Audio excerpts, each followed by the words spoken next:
21. 맥심이 안쪽 방으로 들어가 문을 닫았다. 몇 분 후 로버트가 들어와 차상을 내갔다. 나는 로버트가 내 얼굴을 보지 못하도록 등을 돌리고 서 있었다. 언제 사람들이 알게 될지 궁금했다. 영지 사람들, 하인들, 캐리스 지역 전체로 소문이 퍼져나가는데 시간이 얼마나 걸릴까? 안쪽 방에서 맥심의 목소리가 희미하게 들렸다. 무슨 전화일까 걱정스러운 마음에 명치가 조여왔다. 갑작스러운 전화벨 소리가 내 몸의 모든 신경을 깨워놓은 듯했다. 맥심 옆에 앉아 그의 손을 잡고 그의 어깨에 얼굴을 기대고 있었던 것이 한바탕 꿈이었나 싶었다. 그의 이야기를 들으면서 내 안의 일부는 마치 그림자가 된 듯 그의 행적을 뒤따라갔다. 나도 함께 레베카를 죽이고 나도 함께 보트를 바닷속에 가라앉혔다. 거센 바람과 파도 소리도 함께 들었다. 댄버스 부인의 노크 소리에도 함께 대답했다. 그 모든 고통을 함께 나누었던 것이다. 하지만 내 안의 다른 일부는 계속 카페 뒤에 앉은 채로 그가 레베카를 사랑하지 않았다는 생각만을 되풀이하고 있었다. 그는 레베카를 사랑하지 않았던 것이다. 그러다가 전화벨이 울리면서 그 두 부분이 합쳐져 다시 하나의 내가 되었다. 전과 똑같은 나였지만 전에는 없었던 새로운 점이 있었다. 불안과 걱정에도 불구하고 내 마음이 가볍고 자유로웠던 것이다. 더 이상 레베카를 두려워할 필요가 없었다. 더 이상 미워하지 않아도 좋았다. 레베카는 사악하고 비뚤어진 존재였음을 알게 되었다. 더 이상 밉지도 고통스럽지도 않았다. 나는 이제 아무 거리낌 없이 레베카의 거실로 가서 그 책상에 앉아 서류함의 그 글씨를 마주 대할 자신이 있었다.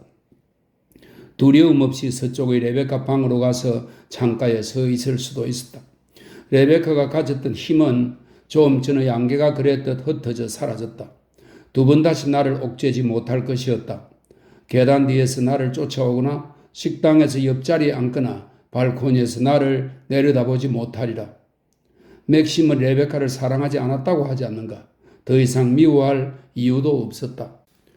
그 몸이 되돌아왔고 나는 돌아오겠다라는 예언과도 같은 이름을 가진 보트도 발견되었지만 나 자신은 레베카에게서 영원히 벗어난 셈이었다. 이제 나는 마음 편히 맥심과 함께 지내면서 그를 안고 만지고 사랑할 수 있었다. 두 번 다시 어린아이가 되지는 않을 것이다. 더 이상 나는 없다. 우리가 있을 뿐이다. 우리는 함께 맞서리라. 이 어려움을 그와 내가 함께 이겨나가리라. 서울 대령, 잠수부, 프랭크, 댄버스 부인, 비어트리스, 캐리스에서 신문을 읽고 흥미진진해야 할 사람들, 그 누구도 우리를 무너뜨릴 수는 없다. 우리의 행복은 너무 늦게 찾아온 것이 아니다. 나는 더 이상 어리지 않다. 부끄럽지도 않다. 두려워하지도 않는다. 맥심을 위해서라면 가차없이 싸울 것이다. 거짓말, 위정, 속마음과 다른 맹세 등 무엇이든 할 수 있다. 허풍도 떨고 기도도 하겠다. 레베카는 이긴 것이 아니다. 레베카는 졌다. 로버트가 차상을 내가고 난 후 맥심이 방으로 돌아왔다. 줄리언 대령이요. 방금 서울 대령과 합의를 했다는군. 내일 아침에 함께 가기로. 줄리언 대령이 대체 누군데요? 캐리스의 치안 판사요.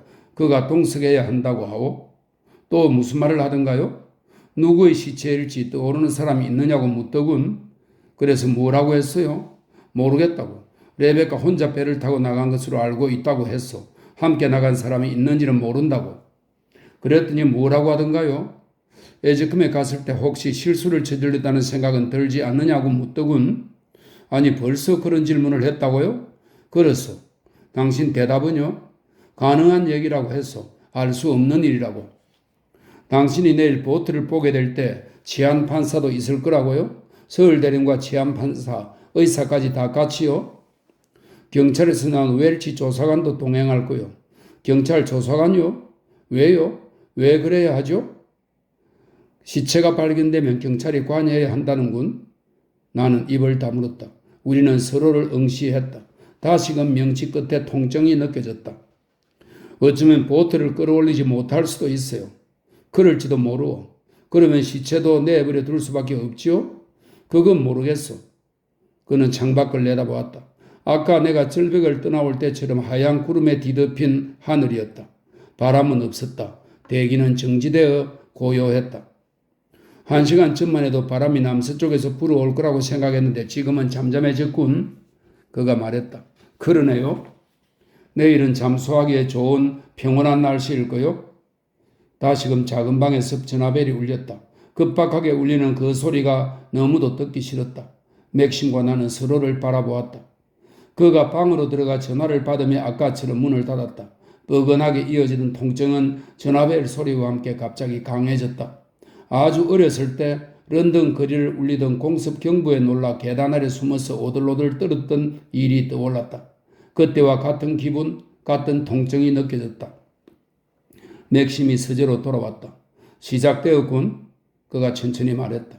무슨 말이에요? 무슨 일인데요? 갑자기 등골이 옥삭해졌다.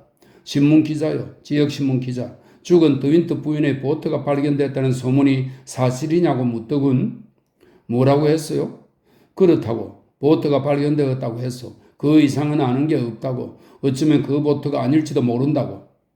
그랬더니 끊던가요? 아니, 선실에서 시체가 발견되었다는 소문을 확인해 줄 수 없느냐고 하더군. 그럴 수가. 누군가 이미 떠들어대고 있어. 설 대령은 아닐 거요. 잠수부나 잠수부 친구겠지. 사람들 입을 막을 수는 없어. 내일 아침에는 온 캐리스 사람들이 다 알게 될 거요.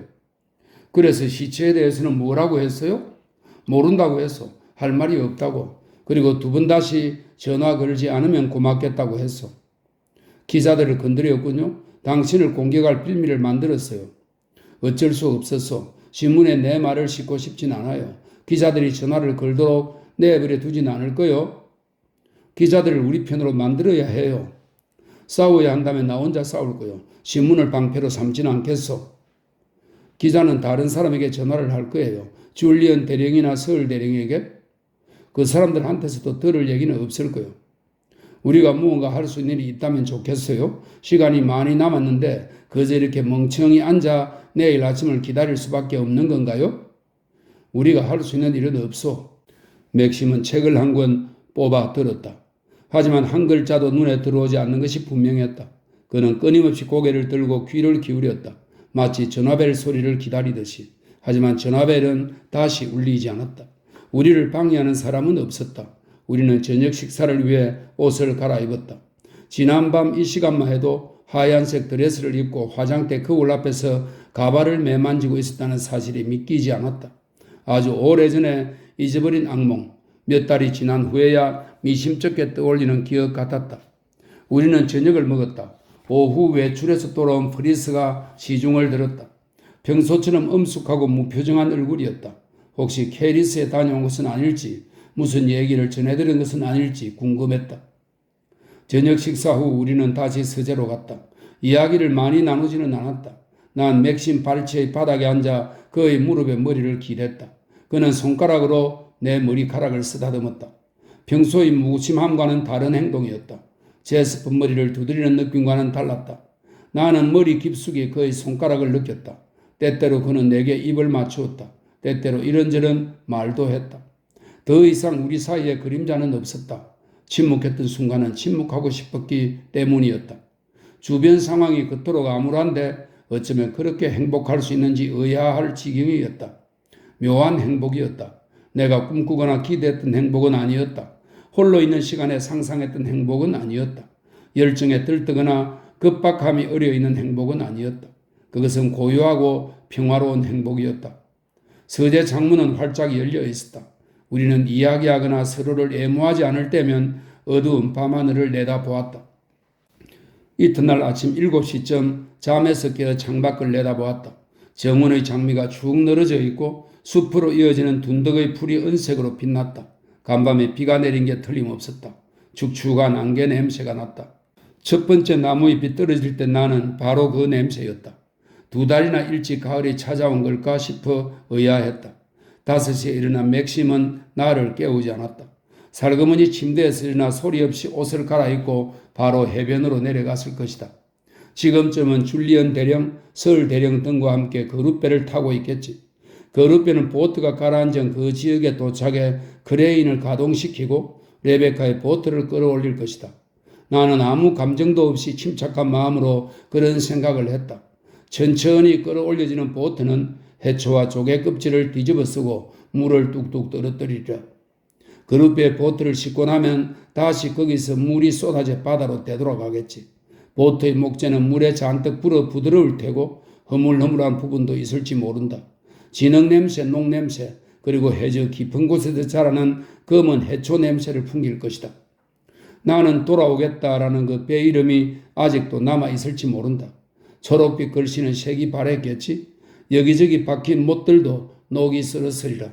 그리고 레베카는 선실 바닥에 누워 있으리라. 나는 일어나서 씻고 옷을 입은 뒤 평소처럼 9시에 식사를 하러 내려갔다. 아침 식탁에 편지가 여러 통 쌓여 있었다. 가장 무도회가 즐거웠다는 감사 편지들이었다.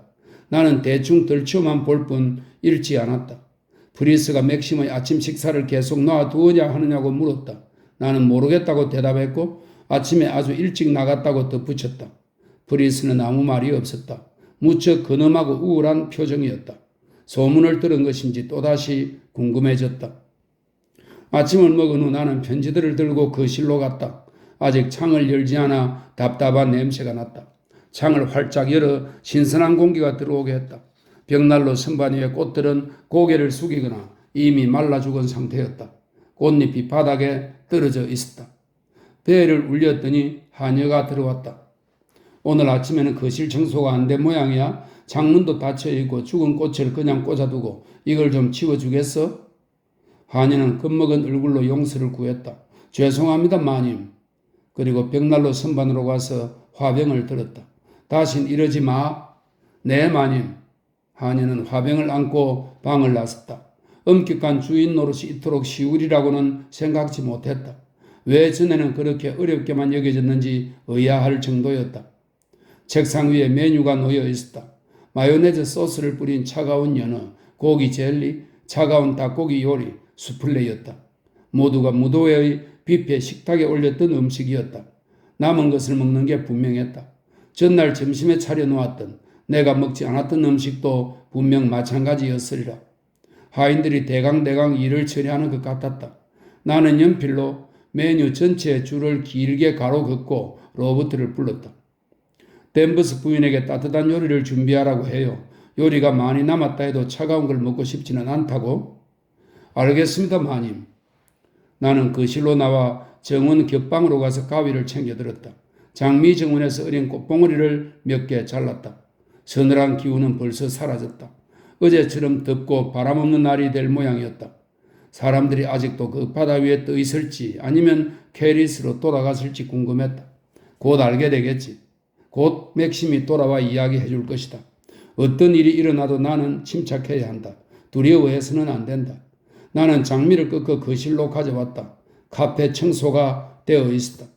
바닥에 떨어졌던 꽃잎들도 깨끗하게 치워졌다. 나는 로버트가 물을 채우던 화병에 장미를 꽂기 시작했다. 일을 거의 끝냈을 때 누군가 문을 두드렸다. 들어와요. 댄버스 부인이었다. 손에 메뉴를 들고 있었다. 창백하고 피곤한 표정이었다. 눈 주위에 생긴 한 검은 태가 도드라졌다. 안녕하세요, 댄버스 부인.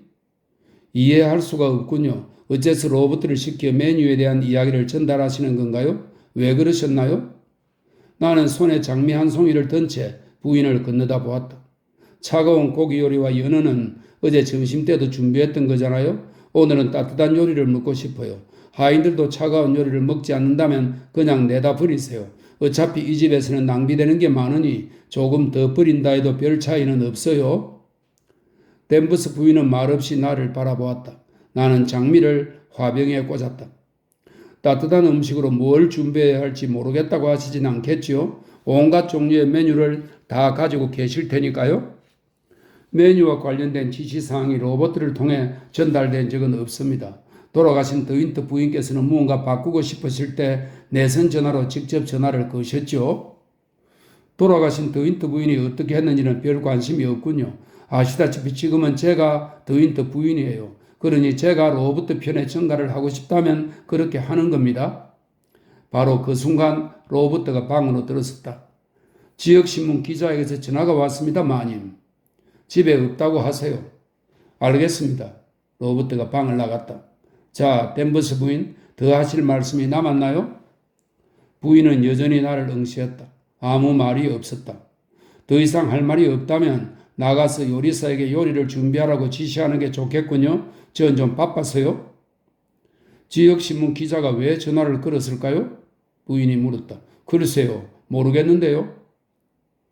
지난밤에 프리스가 캐리스에서 들었다는 소문, 더윈트 부인의 보트가 발견되었다는 소문이 사실인가요? 부인이 느릿느릿 말했다. 그런 소식이 있나요? 전 전혀 모르는 얘기군요. 캐리스의 한국 관리인인 서울 대령이 어제 찾아왔었죠. 로버트한테 들었습니다. 로버트가 안내했다더군요. 브리스 말로는 좌초된 배를 조사하기 위해 내려갔던 잠수부가 더윈트 부인의 보트를 발견했다는 소문이 캐리스에 파다하답니다. 그럴 수도 있겠군요. 더윈트 씨가 돌아오실 때까지 기다렸다가 여쭤보시는 게 좋겠는데요. 더윈트 씨는 새벽같이 어딜 가셨을까요? 그건 부인이 상관할 일이 아닌 것 같군요. 댄버스 부인은 여전히 나를 응시했다. 브리스 말로는 보트 선실에 시체도 있었다고 하더군요. 어떻게 거기 시체가 있을 수 있죠? 더윈트 부인은 늘 혼자서 배를 탔었거든요. 저한테 물어봤자 소용이 없겠어요. 전 부인보다 더 아는 게 없거든요.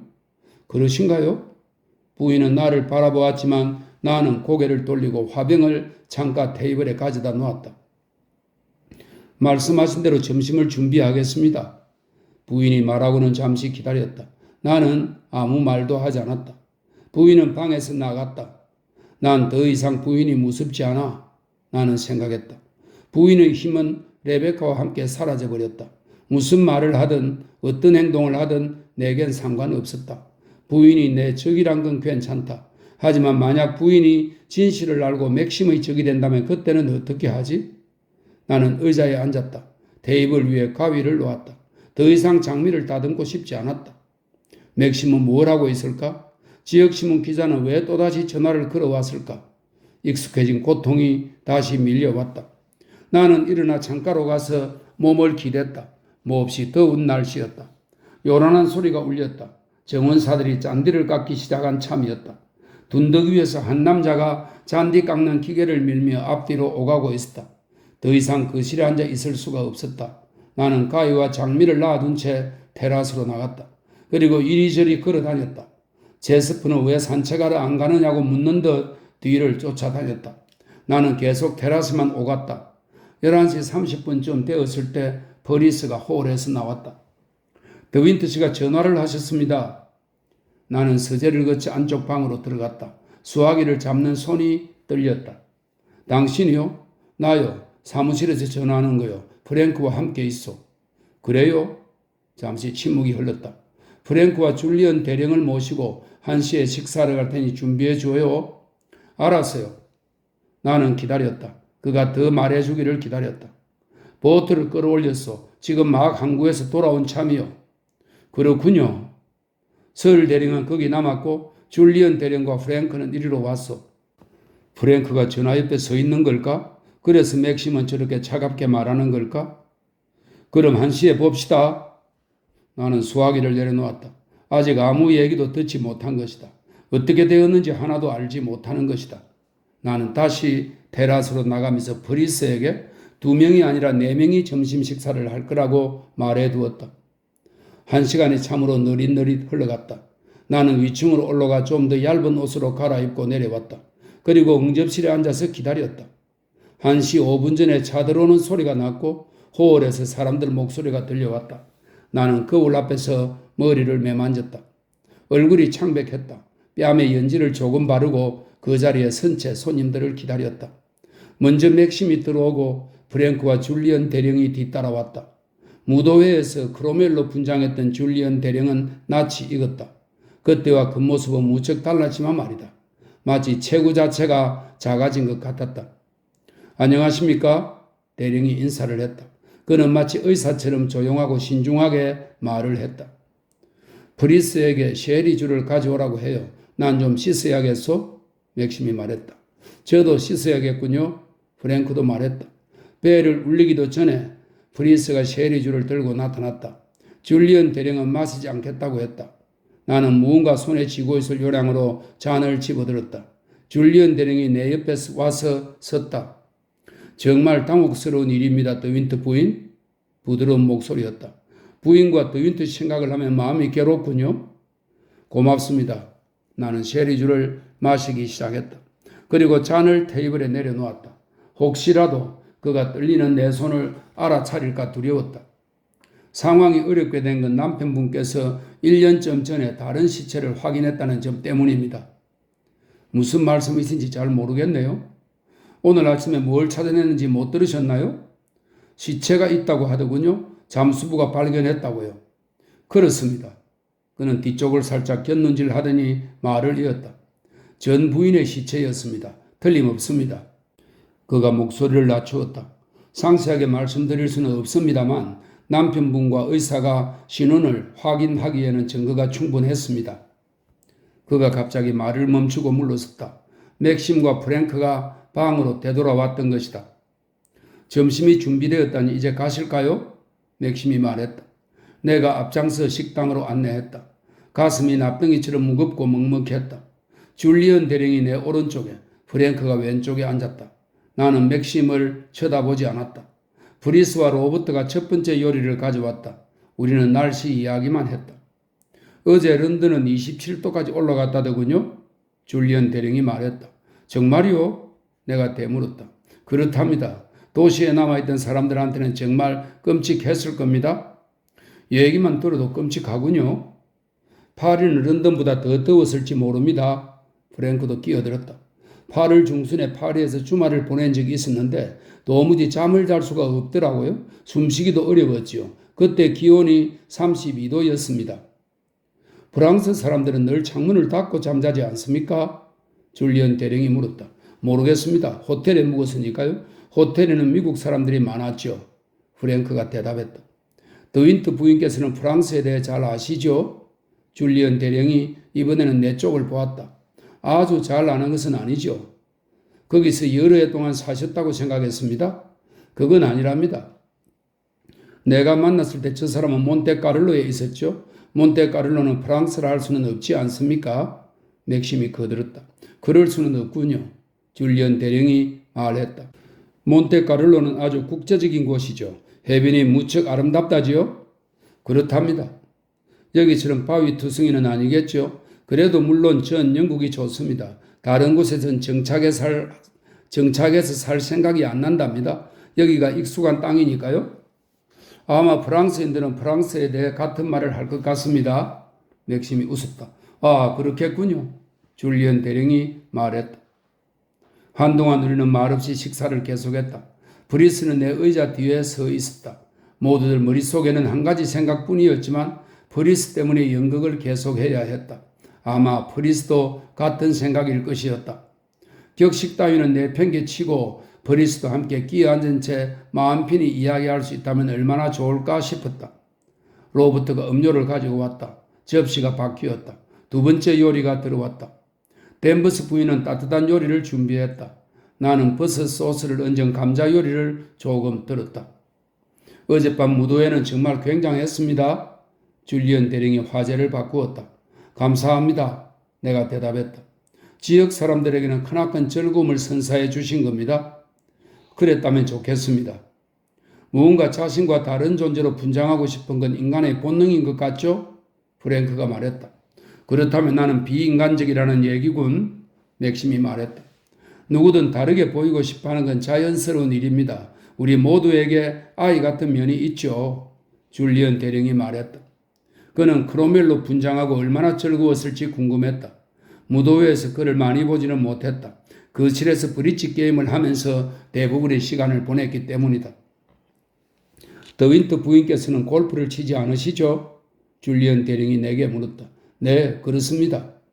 골프를 치시면 좋을 텐데요. 제 큰딸은 골프 실력이 아주 좋아서 상대를 찾기 어려울 정도죠. 생일 선물로 소형차를 사주었더니 매일같이 북쪽 해변까지 혼자서 드라이브를 하고 온답니다. 할 일이 생긴 거죠?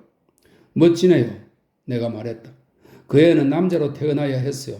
반면 아들 녀석은 또 아주 다르지요. 골프 따위에는 전혀 관심이 없어요. 늘 시를 쓴다고 끼적거리죠. 언제 처리될지 걱정이랍니다. 저도 그 나이 때는 시를 쓰곤 했답니다. 말도 안 되는 시를요. 하지만 지금은 그런 일이 없죠. 프랭크가 말했다. 다행이야. 앞으로도 자네가 시를 쓰지 않았으면 하네. 맥심이 한마디 했다. 아들놈이 어디서 그런 피를 받았는지 알 수 없어요. 나도 아니고 제 엄마도 아니니 말입니다. 줄리언 대령이 말했다. 다시 긴 침묵이 흘렀다. 줄리언 대령은 감자 요리를 한 번 더 들었다. 레이시 부인은 간밤에 보니 얼굴이 아주 좋으시더군요. 네, 내가 대답했다. 늘 그랬지만 어제도 묘한 차림이었죠. 맥심이 말했다. 그 아랍 옷과 베일은 춤추기 불편했을 겁니다. 그래도 실제로는 영국 숙녀들이 입는 옷보다 훨씬 편안하고 시원하다고 하더군요. 정말이요? 내가 되물었다. 네, 그렇다고 하더군요. 느슨하게 늘어진 옷자락이 따가운 햇살을 흩뜨려 버린답니다. 재미있군요. 정반대의 효과가 날 거라 생각했는데 프랭크가 고개를 갸웃했다. 아니, 그렇지 않다니까요. 아랍 쪽을 잘 아시나요? 프랭크가 대령에게 물었다. 극동은 좀 압니다. 5년 동안 중국에 있었고 그 다음에는 싱가포르에도 갔었으니까요. 카레가 만들어지는 곳 아닌가요? 내가 물었다. 그렇습니다. 싱가포르 카레는 훌륭하죠. 저도 카레를 아주 좋아합니다. 프랭크가 말했다. 영국에서 먹는 건 카레라고 할 수 없습니다. 그냥 소스 요리죠. 줄리언 대령이 말했다. 다시 접시가 치워졌다. 수플레와 과일 샐러드 차례였다. 이제 나무 딸기철도 끝나가는군요. 나무 딸기 열매가 있기에 딱 좋은 여름이었지 않습니까? 저희 집에서는 잼을 아주 많이 만들었죠. 전 나무 딸기 잼은 그리 좋아하지 않습니다. 씨가 너무 많아서요. 프랭크가 투덜거렸다. 그럼 저희 집 잼을 한번 맛보셔야겠군요. 씨가 별로 없답니다. 올해 맨들리에서는 사과를 엄청나게 많이 딸 것 같습니다. 프랭크가 말했다. 안 그래도 며칠 전에 제가 맥심한테 말을 했죠. 기록을 세우게 될 거라고. 아마 런던에도 많이 보내게 될 것 같습니다. 그게 수지가 맞나요? 일꾼들에게 추가 수당도 주어야 하고 포장하고 실어 보내고 해야 하는데도 이익이 남는 모양이죠? 줄리언 대령이 물었다. 물론이죠. 프랭크가 대답했다. 아주 흥미롭군요. 아내에게 말해줘야겠어요. 대령이 말했다. 수플레와 과일 샐러드를 먹는 데는 시간이 오래 걸리지 않았다. 로버트가 치즈와 비스킷을 갖고 들어왔고 몇 분 후에는 퍼리스가 커피와 담배를 가져왔다. 그러고는 둘 다 방에서 나가 문을 닫았다. 우리는 말없이 커피를 마셨다. 나는 눈앞의 접시만 뚫어지게 바라보았다. 점심 먹기 전에 부인께 말씀을 드렸습니다만 더윈트씨, 줄리언 대령이 진중한 목소리로 되돌아가 말문을 열었다. 이 곤란한 상황에서 가장 큰 문제는 당신이 1년 전에 다른 시체를 확인했다는 사실입니다. 그렇습니다. 맥심이 말했다. 그런 상황에서는 실수하는 것도 당연하다고 생각합니다. 프랭크가 얼른 말했다. 맥심에게 에지컴으로 와달라고 했던 공문을 보면 아마 그 시체를 죽은 더윈트 부인으로 여기는 투였습니다. 게다가 맥심은 건강이 극도로 좋지 않았습니다. 제가 함께 가겠다고 했지만 맥심은 고집을 꺾지 않았죠. 그런 일을 제대로 판단하고 처리할 상태가 아니었습니다. 그건 아니지. 난 완벽하게 건강했다고. 맥심이 반박했다. 이제 와서 그 이야기를 해봐야 소용없습니다. 줄리언 대령이 끼어들었다. 더윈트 씨가 신원 확인을 하셨으니 실수를 인정해야 합니다. 이번에 발견된 시신에는 의심의 여지가 없으니까요. 그렇습니다. 맥심이 말했다. 공식적인 심리 절차를 거치지 않을 수 있다면 좋겠습니다만 그러기 어려울 듯합니다. 이해합니다. 맥심이 고개를 끄덕였다.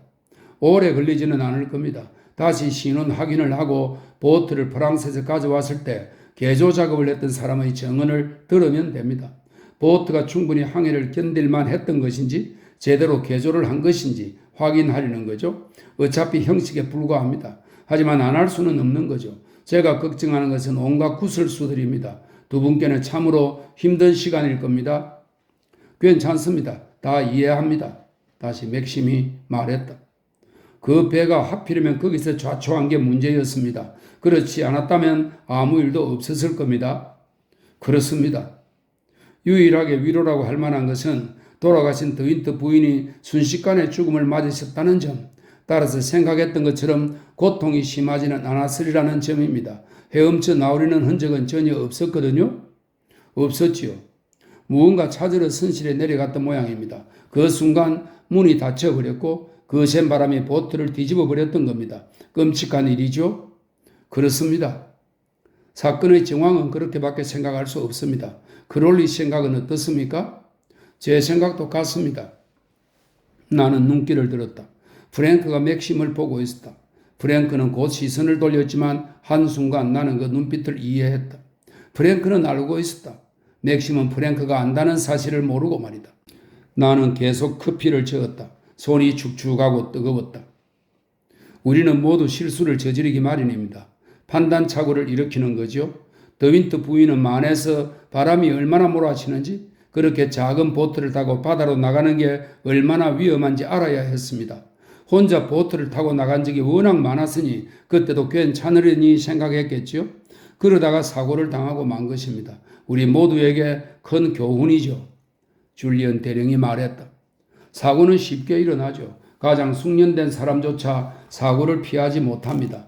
사냥철마다 사고로 죽는 사람이 얼마나 많습니까? 프랭크가 맞장구를 쳤다. 물론 더윈트 부인이 보트를 타고 나가지 않았다면 사고 따위는 없었을 겁니다. 그래도 참으로 이상하죠. 더윈트 부인이 캐리스의 토요 승마대회에 참가하신 모습을 여러 번 보았지만 한 번도 실수가 없었습니다. 그런데 보트에서는 초보자나 할 실수를 저질렀군요. 바위가 많은 위험한 지역에서 말입니다. 그날은 바람이 대단하지 않았습니까? 돛이나 무언가에 문제가 생겼을 겁니다. 그래서 칼을 가지러 내려가야 했던 거죠. 프랭크가 설명했다. 그러기가 쉽죠. 어떻든 우리로서는 알 수 없군요. 우리가 그런 입장이라면 더 잘 해냈을지도 모르겠고요. 아까도 말씀드렸지만 어쩔 수 없이 심리 절차를 거치셔야 합니다. 화요일 아침에 심리를 하되 가능한 한 빨리 끝내보겠습니다. 하지만 기자들이 모르게 하지는 못할 것 같아 걱정입니다. 또다시 침묵이 흘렀다. 나는 이제 자리에서 일어설 시간이라고 판단했다. 이제 정원으로 나가실까요? 내가 말했다. 모두 자리에서 일어났다. 내가 테라스로 길을 안내했다. 줄리언 대령이 제 스프를 쓰다듬었다. 아주 멋진 개로 자랐군요. 네, 그렇답니다. 개를 잘 기르시는군요. 우리는 잠시 서 있었다. 줄리언 대령이 시계를 보았다. 훌륭한 식사를 대접해 주셔서 감사합니다. 바쁜 오후 업무를 시작해야겠군요. 그만 물러가도록 허락해 주십시오. 바쁘신데 가보셔야죠. 이런 일이 일어나서 정말 유감입니다. 무척 가슴이 아픕니다. 남편분보다는 부인께서 더 힘드시리라 생각합니다. 그래도 심리 절차만 마무리되면 다 잊으실 수 있겠죠? 네, 그래야겠죠? 제 차는 저택 앞에 세워두었습니다. 크롤리 씨를 태워줘야 할 것 같군요. 크롤리 씨, 사무실 앞에 내려드릴까요? 고맙습니다. 프랭크가 대답했다. 프랭크가 내 손을 잡고 인사했다. 다시 뵙겠습니다. 네, 그러지요. 나는 그를 쳐다보지 않았다. 내 눈에서 마음을 읽을까봐 겁이 났다. 내가 안다는 사실을 그가 알게 하고 싶지 않았다. 맥심이 두 사람을 차까지 전송했다. 그리고 테라스에 있는 내게 돌아왔다. 그가 내 팔을 잡았다. 우리는 바다 쪽으로 이어진 잔디밭을 그리고 고저의 등대를 바라보았다. 다 잘 끝날 거요. 나도 침착하고 자신도 있어. 점심 식탁에서 줄리언 대령과 프랭크를 보면서 당신도 그렇게 느꼈겠지? 심리는 아무 문제 없이 끝날 거요. 나는 아무 말도 하지 않았다. 그저 그의 팔을 힘껏 잡았다. 시체가 다른 사람일 거라는 생각은 아예 할 수도 없었소. 내가 없더라도 의사 사서 신원 확인을 하기에 충분했으니까. 총에 맞은 흔적은 없었소. 총알이 뼈를 다치게 하지 못했던 거요. 나비 한 마리가 우리 주위를 오락가락했다. 당신도 그 사람들 말을 들었지? 레베카가 선실에 갇혀버렸다고 생각하고 있어. 심리 때도 마찬가지일 거요. 의사도 똑같은 얘기를 했어. 그가 잠시 숨을 돌렸다. 여전히 나는 입을 떼지 않았다. 그저 당신이 걱정이요. 난 후회하지 않소. 다시 그런 일이 있다면 난 다시 똑같은 행동을 할 테니까. 레베카를 죽였던 게 기뻐. 그걸 후회하는 일은 절대로 없을 거요. 하지만 당신은 너무도 큰 상처를 받았어. 점심 먹으면서 내내 난 그 생각만 했다오. 내가 사랑했던 앳된 얼굴, 엉뚱하고 귀여웠던 표정은 영원히 사라지고 말았다고. 다시는 되돌아오지 않을 거라고. 레베카 이야기를 털어놓으면서 내가 그걸 없애버린 셈이지. 겨우 24시간 만에 당신은 완전히 어른이 되어버린 거요. 22. 그날 저녁 버리스가 가져온 지역신문 일면에는 커다란 글씨로 맥심의 이름이 찍혀 있었다. 버리스가 신문을 테이블에 놓았다. 맥심은 저녁 먹기 전에 옷을 갈아입으러 올라가고 없었다. 브리스는 내가 뭐라 말하기를 기다리는 듯 주춤거렸다. 집안의 모든 사람에게 그토록 중요한 문제를 말없이 덮어두기만 할 수는 없을 것 같았다. 아주 끔찍한 일이에요, 브리스. 그렇습니다. 저희도 충격을 받았습니다. 무엇보다 더윈트 씨가 힘들게 되었지요. 그 모든 일을 다시 겪어야 하니까요. 그렇습니다. 안타깝습니다. 시체 확인을 2번이나 해야 하다니요. 보트 안에 남은 유품이 모두 돌아가신 더윈트 부인 거란 점이 분명했던 모양입니다. 그렇다고 하네요, 프리스. 돌아가신 부인께서 그렇게 선실에 갇혀버렸다는 게 참으로 이상합니다. 보트에는 전문가나 다름없으셨거든요. 그래요. 모두들 그렇게 생각하고 있어요. 하지만 사고는 늘 일어나는 법이니까요. 우리도 언제 사고를 당할지 모르는 거죠. 그야 그렇습니다, 마님. 어떻든 큰 충격입니다. 더군다나 무도회 직후에 이런 일이 터지다니 참으로 유감스럽지 않습니까? 그래요. 심리가 열릴까요, 마님? 그렇다고 하네요. 형식적인 절차라니까요.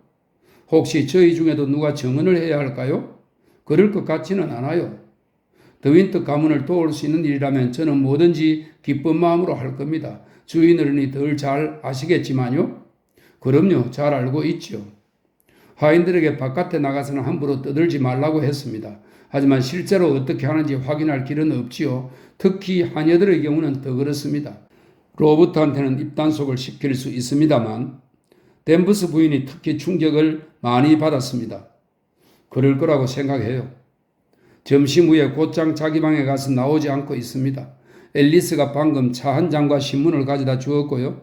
앨리스 말로는 몸이 몹시 아픈 것 같다고 합니다. 자기 방에서 쉬라고 하는 게 좋겠어요. 아픈데 억지로 일어나서 일할 필요는 없지요. 앨리스에게 그렇게 전하도록 하세요.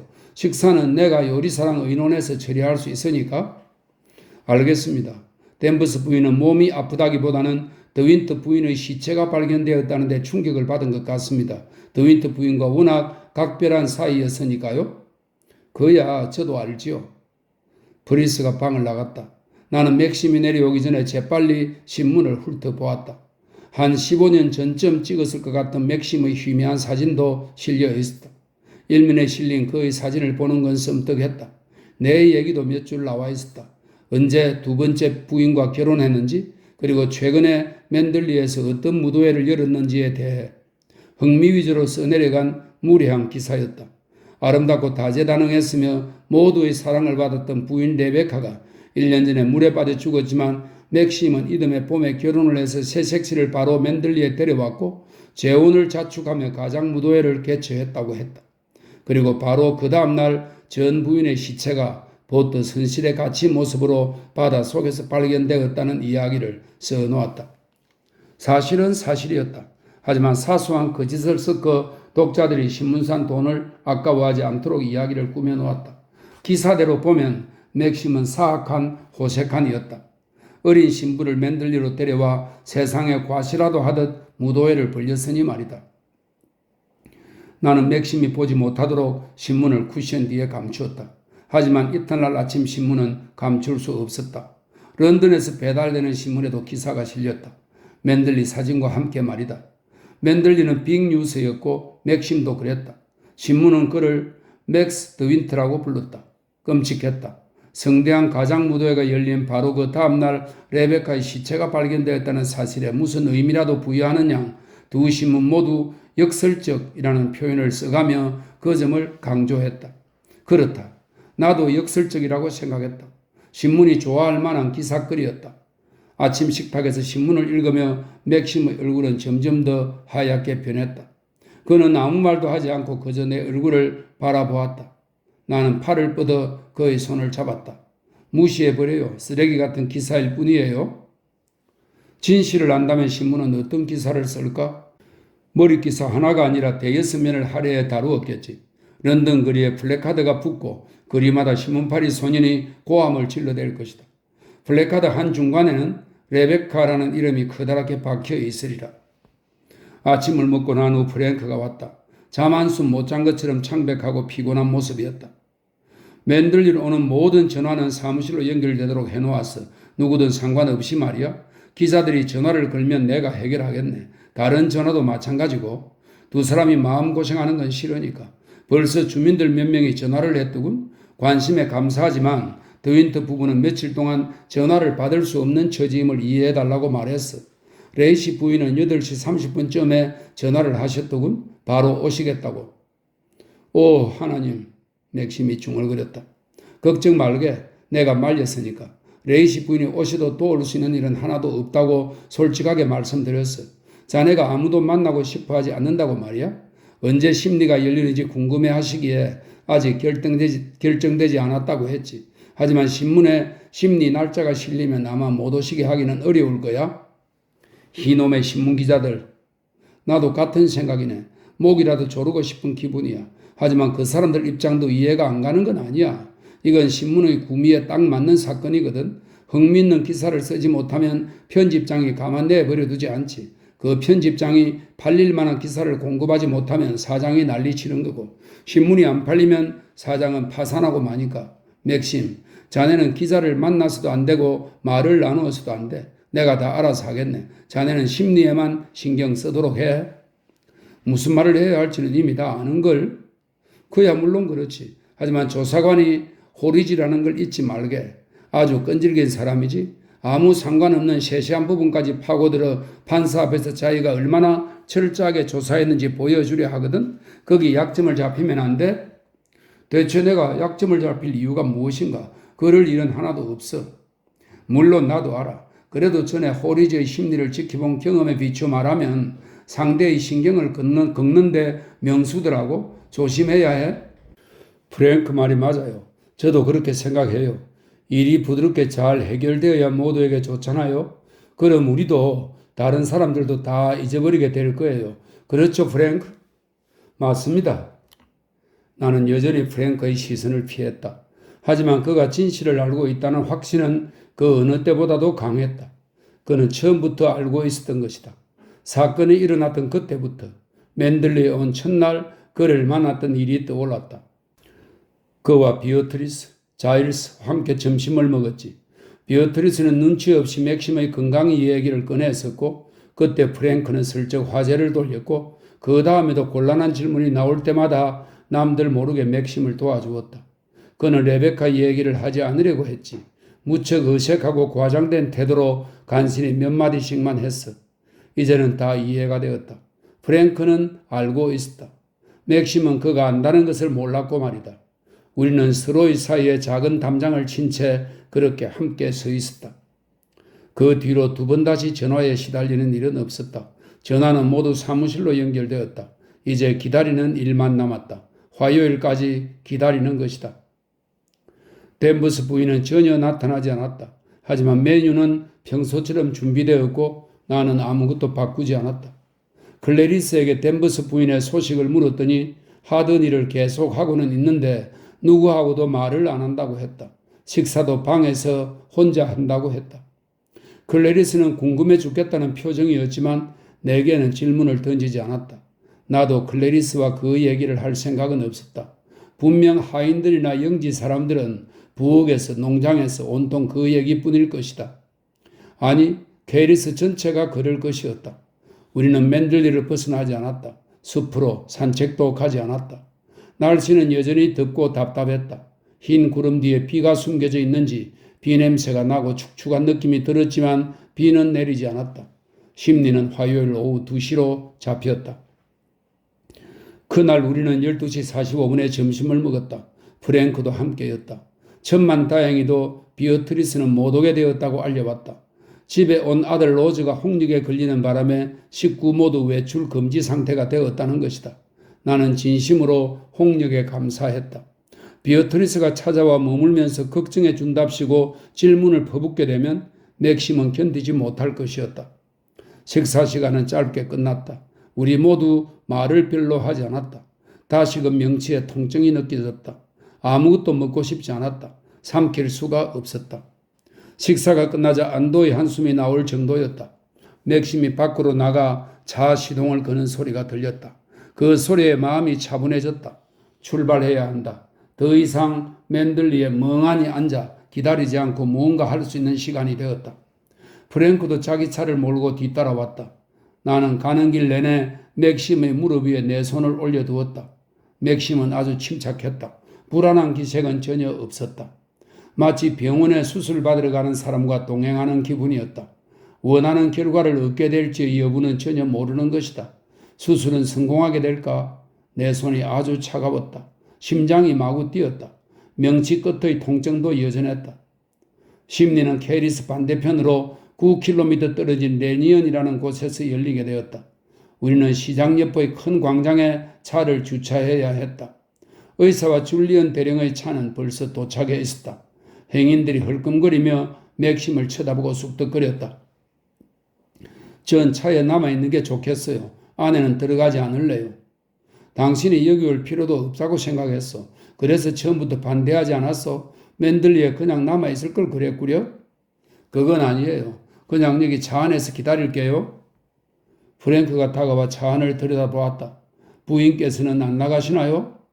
안 갈 걸세. 차 안에 있겠다는군? 맥심이 대답했다. 내 생각에도 그게 좋겠어. 부인까지 거기 참석할 까닭이 없지. 어차피 오래 걸리지도 않을 테고. 맞아요. 어쨌든 안쪽에 부인 자리는 맡아두겠습니다. 혹시라도 마음이 변하실지 모르니까. 역시 프랭크다웠다. 두 사람은 나를 남겨둔 채 가버렸다. 시장이 일찍 파장된 날이었다. 상점들은 단조로운 모습이었다. 사람도 많지 않았다. 레니언은 내륙 깊숙이 있는 탓에 휴일 소풍객이 몰릴 만한 곳이 아니었다. 나는 조용한 상점들을 바라보았다. 몇 분이 흘렀다. 조사관, 프랭크, 맥심, 줄리언 대령 등 모두들 뭘 하고 있는지 궁금했다.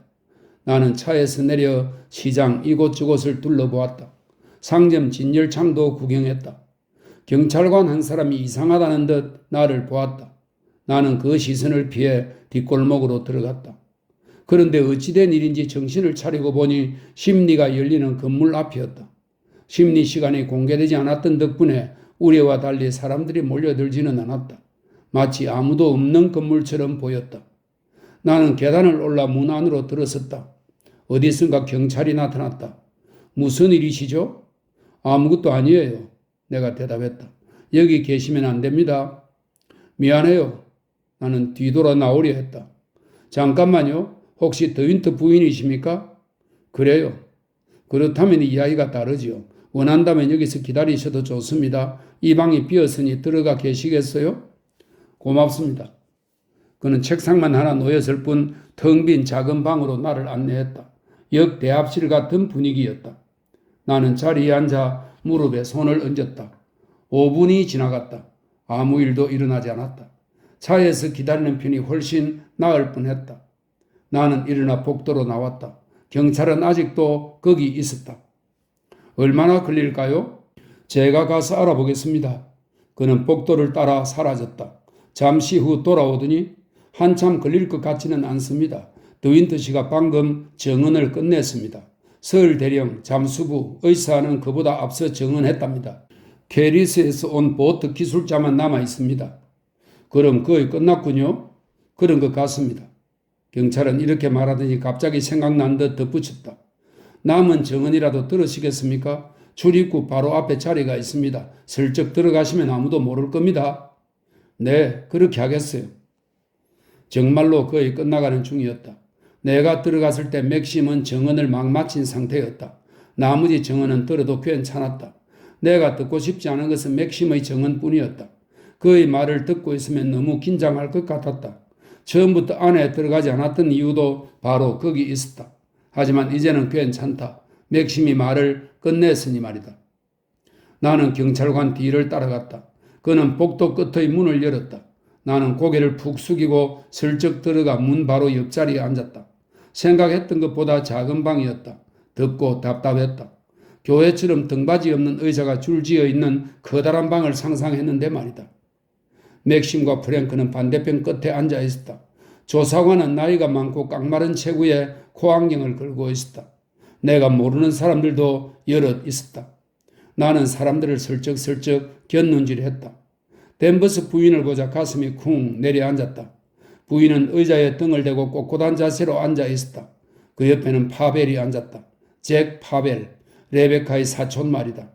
그는 몸을 앞으로 굽히고 손으로 턱을 괴한 제 조사관을 응시했다. 잭 파벨이 오다니 뜻밖이었다. 맥심이 그를 보았을까? 그러는 동안 보트 기술자인 탭이 조사관의 질문에 대답하기 시작했다. 그렇습니다. 제가 드윈트 부인의 작은 보트를 개조했습니다.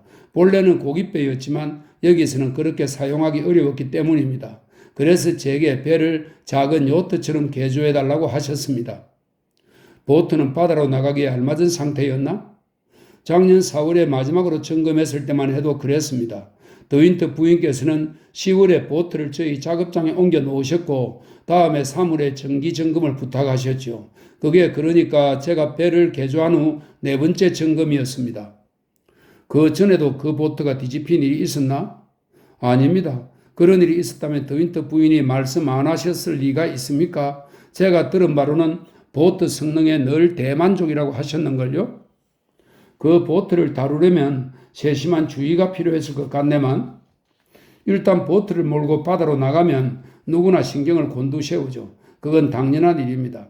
하지만 드윈트 부인의 보트는 한시도 그냥 둘 수 없는 불안한 배, 캐리스에서 종종 보게 되는 그런 너절한 배가 아니었습니다. 바람과 파도를 거뜬히 이겨내는 탄탄한 보트였죠. 드윈트 부인은 그날보다 더 나쁜 날새에도 보트를 띄웠다고 합니다.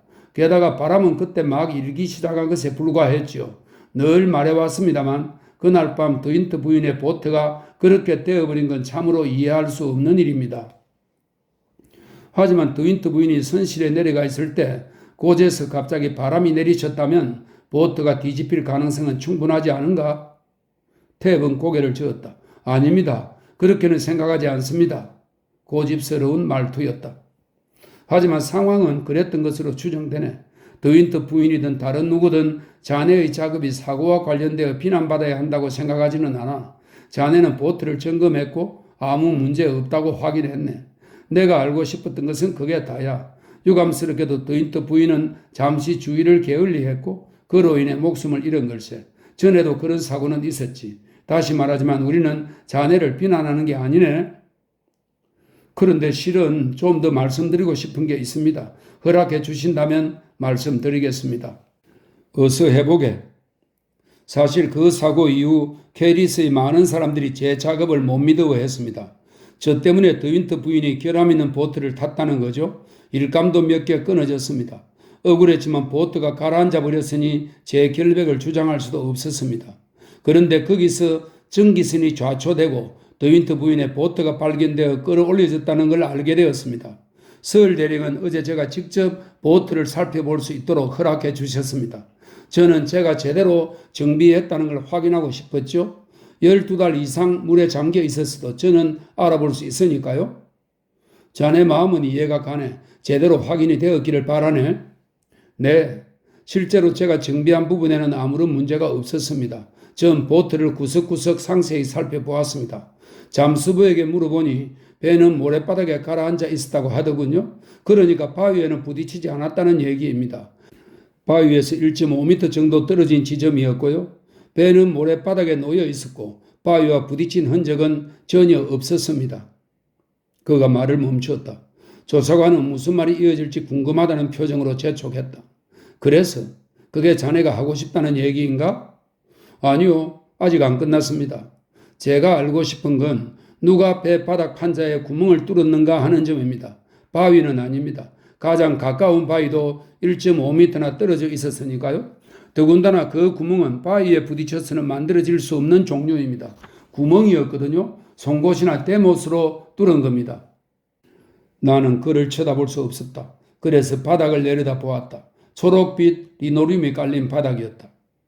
어째서 조사관은 아무 말을 하지 않는 것일까? 왜 침묵이 이토록 길게 이어질까? 마침내 조사관이 입을 열었다. 그 목소리가 아득하게 들렸다. 그게 무슨 말인가? 어떤 구멍이라 말인가? 모두 세 개였습니다. 하나는 앞쪽 우연의 수선 바로 아래입니다. 다른 두 개는 배 중간쯤 바닥 부분에 뚫려 있고요.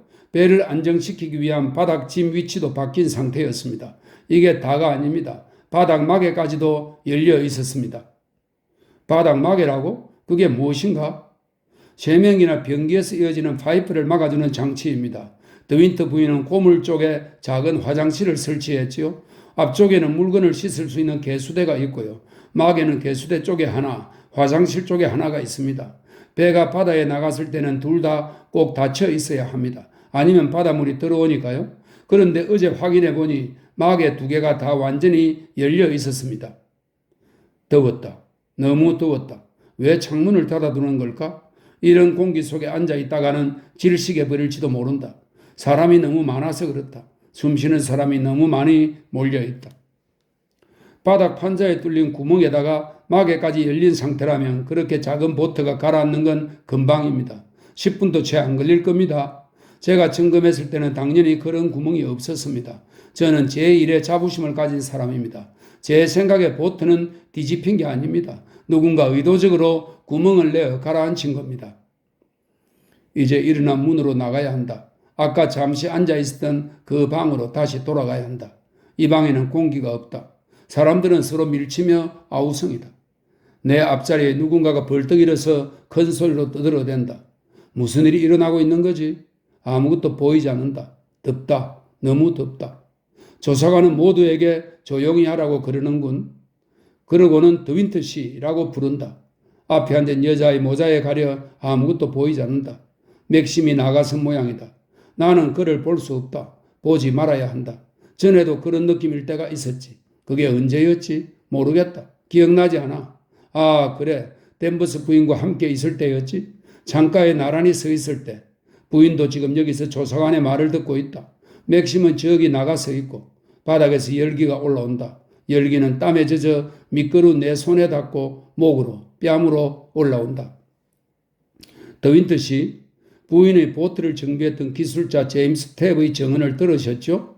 바닥에 뚫린 구멍에 대해 아시는 바가 있습니까? 전혀 없습니다. 거기 구멍이 뚫린 이유에 대해 생각하시는 바가 있습니까? 전혀 없습니다. 구멍 이야기를 들은 게 이번이 처음입니까? 네. 놀라셨겠군요? 당연히 놀랐습니다. 12달 전 제가 시체의 신원 확인을 잘못했다는 사실을 알게 된 것만 해도 큰 충격입니다. 그런데 이번에는 죽은 아내가 선실에 갇혀 빠져 죽은 시체로 발견되었을 뿐 아니라 배를 가라앉히려고 의도적으로 뚫은 구멍까지 있다고 하니 어떻게 놀라지 않을 수 있습니까? 안 돼요, 맥심. 기술자의 주장을 옹호해주면 안 돼요. 프랭크 말을 들었잖아요. 말려들고 있는 거예요. 그런 목소리, 그렇게 화난 목소리는 안 돼요. 당신은 상황을 이해하지 못하고 있어요. 오 하느님, 제발 그가 흥분하지 않도록 해주세요. 침착함을 유지하도록 해주세요. 더윈트 씨, 이 사건과 관련해 우리는 모두 깊은 위로의 마음을 전하고 싶습니다. 부인께서 물에 빠져 사망한 것만으로도 엄청난 충격을 받으셨겠죠? 게다가 선실에 갇힌 상태였으니 말입니다. 저는 지금 당신을 위해서 심리를 진행하고 있다는 걸 알아주십시오. 어떻게, 그리고 왜 전 부인이 돌아가셨는지를 밝히려는 겁니다. 저 스스로의 즐거움을 위해 심리하는 게 아닙니다. 당연한 말씀입니다. 방금 기술자 제임스 탭은 더윈트 부인의 시체가 있는 선실에 구멍 3개가 뚫린 상태라고 증언했습니다. 막에도 열려 있다고 합니다. 그 주장에 동의하십니까? 물론입니다. 그는 전문가입니다. 전문가가 하는 말이니 틀릴 리 없겠죠. 누가 부인의 보트를 관리했습니까? 그 사람이 직접 했습니다. 일꾼을 쓰지 않았습니까? 쓰지 않았습니다. 보트는 맨들리의 사유지 항구에 정박시켜 두었죠? 그렇습니다. 누군가 낯선 사람이 보트에 구멍을 내리고 접근했다면 당장 눈에 띄었겠죠? 일반인들이 떠나드는 곳이 아니죠? 그렇습니다. 항구는 나무숲에 둘러싸인 조용한 곳이죠? 그렇습니다. 지나가는 사람들은 보지 못할 가능성이 크군요. 그렇습니다. 기술자인 제임스 탭이 한 증언, 그러니까 보트 바닥에 구멍이 뚫리고 마개가 열려 있었을 경우 가라앉는데 10분이나 15분이면 충분하다고 한 말을 못 믿을 이유는 없어 보입니다만 제 생각도 그렇습니다. 그렇다면 더윈트 부인이 보트를 타고 나가기 전에 누군가 고의적으로 보트를 손상시켰다고는 보기 어렵습니다. 그런 경우 항구에서 바로 가라앉아 버렸을 테니까요. 그럴 것 같습니다. 그러면 그날 밤 보트를 타고 나갔던 누군가가 배에 구멍을 내고 마개를 열었다고 봐야 하겠습니다. 그럴 것 같습니다. 선실문이 닫혀 있었고 현창도 잠겨 있었으며 부인의 사체가 바닥에 있다고 증언하셨죠? 의사와 서울대령의 증언도 같은 내용이었고요. 그렇습니다. 이제 바닥에 구멍이 뚫리고 마개가 열려 있었다는 사실을 추가해야겠습니다. 더윈트 씨, 새로 밝혀진 이 사실이 참으로 놀랍지 않습니까? 놀랍습니다. 무언가 더 하시고 싶은 말씀은 없습니까? 없습니다. 더윈트 씨, 죄송하지만 개인적인 질문을 던질 수밖에 없는 제 입장을 이해해 주십시오. 네. 당신은 돌아가신 더윈트 부인과 아무 문제 없는 행복한 관계였습니까? 눈앞에서 검은 점들이 어지럽게 춤을 추었다. 더웠다. 너무 더웠다. 사람들, 얼굴들, 닫힌 창문들, 바로 옆에 문은 왜 이리 멀어 보이는지 바닥이 점점 더 가까이 다가오는 것 같다. 갑자기 맥심의 목소리가 들려온다. 크고 또렷한 목소리다. 누가 제 아내 좀 데리고 나가 주시겠습니까? 금방 기절해 버릴 것 같군요.